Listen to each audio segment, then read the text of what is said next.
All right, so there's a lot of talk on the internet about A, B, and C collision techs, and I think that the difference between a collision tech that is an A, B, or a C is having the knowledge to know when something should be replaced.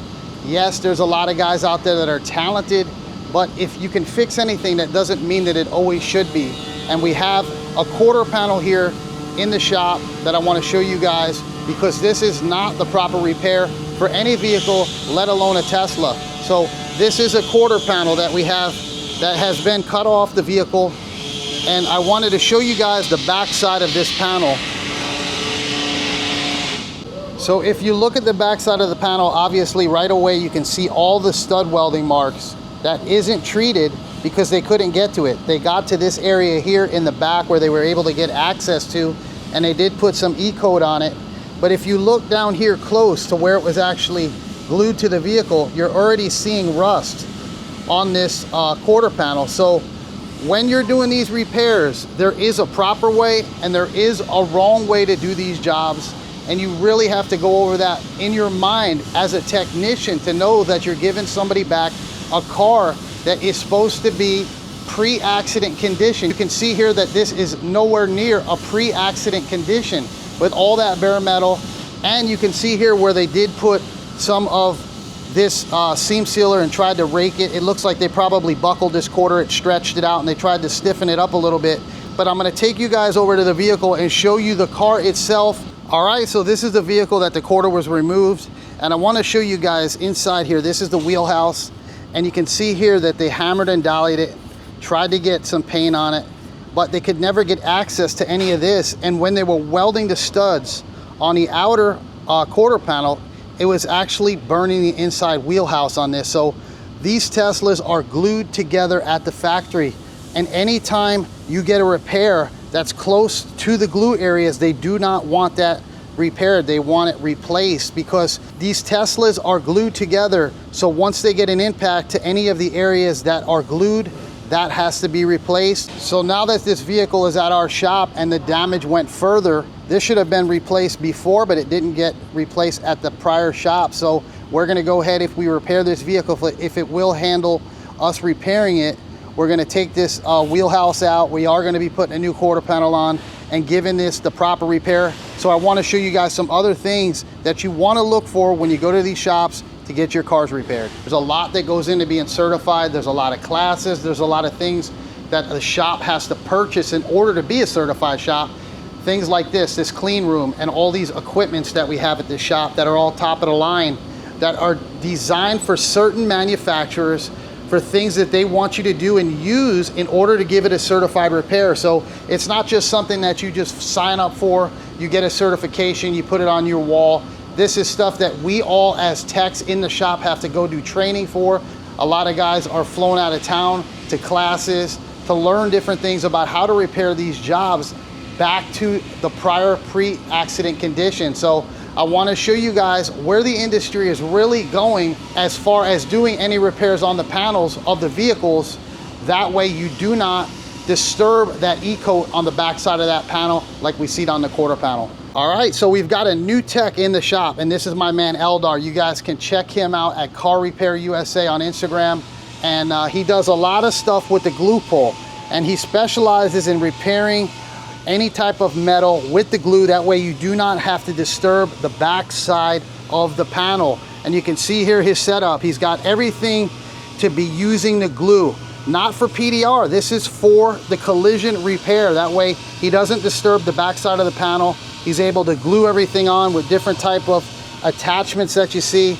And he's always actually learning new techniques and new tools that are coming out that he's actually developing with some of these companies out there to be able to use the glue instead of using that stud welder that you've seen on the back side of the Tesla. I think that a lot of this stuff is gonna end up going out the window with all these stud welders, because you're disturbing the back side of the panel. You're putting heat on the car, and a lot of the OEMs do not want that. They want you to do these glue repairs, and I think personally it's a better way of repairing it. You're not disturbing the back, you're gluing it on, and you can really get some heavy duty pulls out with some of this glue stuff. And this here's a setup he's got. This is a tower that he's got that you can actually suction down to the floor and use with the glue. So the industry with the glue has definitely come a long way. The glue has been out a long time, but there's guys like Eldar that are trying to just use glue and get their skill level up, because I think that eventually is where the industry is going to actually be at, and there's not going to be any more welding on these vehicles unless it is allowed by the OEMs.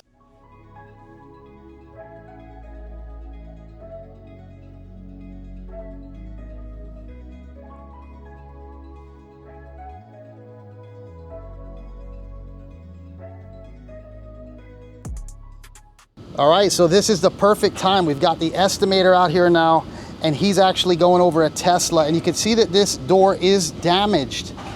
This is a typical replacement on a Tesla. Anything close to the glue mark or the glue area around the inner is gonna get replaced. Even though this might not look that bad, we have techs in this shop that know the difference between things that should be repaired or replaced. So these are some of the cabinets we have at the shop. This is our BMW cabinet. It's got a lot of stuff in here that BMW mandates us to have to be a certified shop, as well as the Tesla and the Rivian.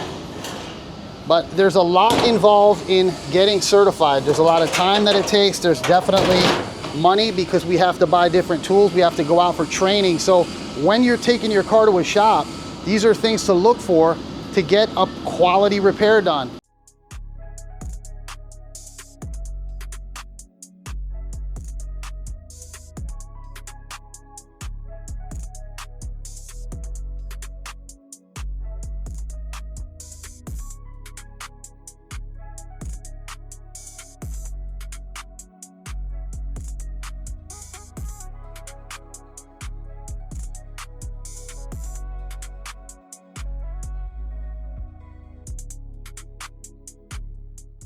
So each of the techs have their own laptop. They're able to look into the procedures to see what they're able to do and what they're able not to do.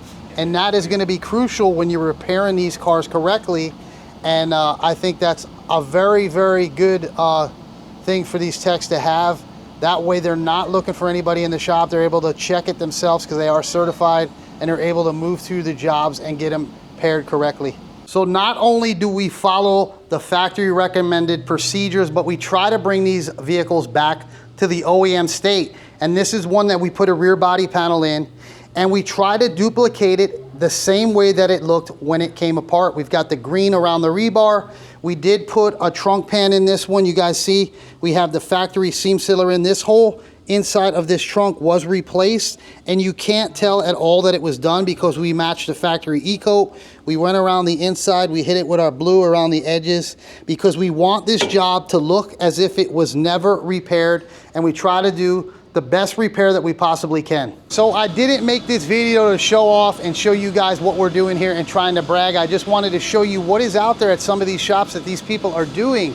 They're not repairing these cars correctly. So my recommendation is bring your car to a certified shop. Here at Crash Champions Lux, we are certified in many of the OEMs. You guys seen all the plaques that we have in the office, and we all try to do our best job here. We're not perfect, no one is, but we do follow the recommendations from the OEMs, and we try to repair these cars the best we can. We take pride in what we do. You guys seen we went the extra mile to try to paint that to look like nothing was done.